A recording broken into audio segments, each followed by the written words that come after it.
Nung una po na na-invite ako sa ganitong negosyo, sabi ko hindi ko tuloy niya, ang layo. And sabi ko, misis ko na lang ang kailangan. And nagustuhan ng misis ko, sabi ko, sige, tuloy mo na lang, susunduin na lang kita. Ang ginagawa ko, hinahatid sundo ko siya sa mga seminars, sa mga trainings. Kaso lang, kakasundo ko, kakapakinig ko ng mga seminar at orientation. Grabe, nabuang ako. Sabi ko sa sarili ko, dito mababago yung buhay ko. Dito, magkakakotse ako. Dito, lahat ng pangarap ko makukuha. Pagsali ko po sa AIM Global, nagulat ako. Kala ko ganun kadali. Kala ko ganun kasimple. Kala ko lahat ng imbitahin ko sasali. And napakaswerte ko po. Ang dami kong kaibigang inimbita. Walang sumali. Sabi sa akin, ikaw na lang mauna. Sabi nung upline ko, karma-karma lang yan. Kasi ang tagal ko rin bago sumali. Grabe po. Sa sobra-sobra pong hirap, pagod, sakripisyo, hindi ko po alam na darating sa punto na mauubusan ka ng pamasahe.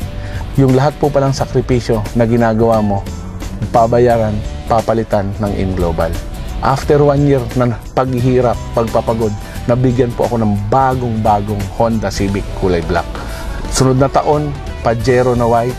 And ang maganda po nun, nabigay po sa akin yung mga pangarap ko na mag-travel ng libre. Pumunta ng Hong Kong, Singapore, Thailand, Malaysia, Asian Cruise, libre po lahat ng AIM Global. And ang pinakamaganda po nun, 2 beses na po akong nabigyan ng chance maging libreng pumunta sa Amerika. We're going to Las Vegas! To watch? To watch Manny Pacquiao! Siguro po kung hindi ko ginawang AIM Global, wala rin po ako ngayon. Engineer po ako.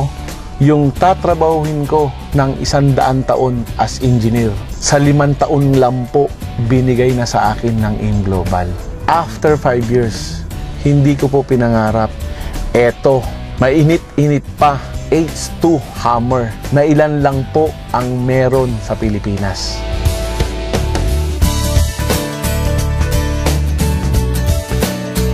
Global, number 1.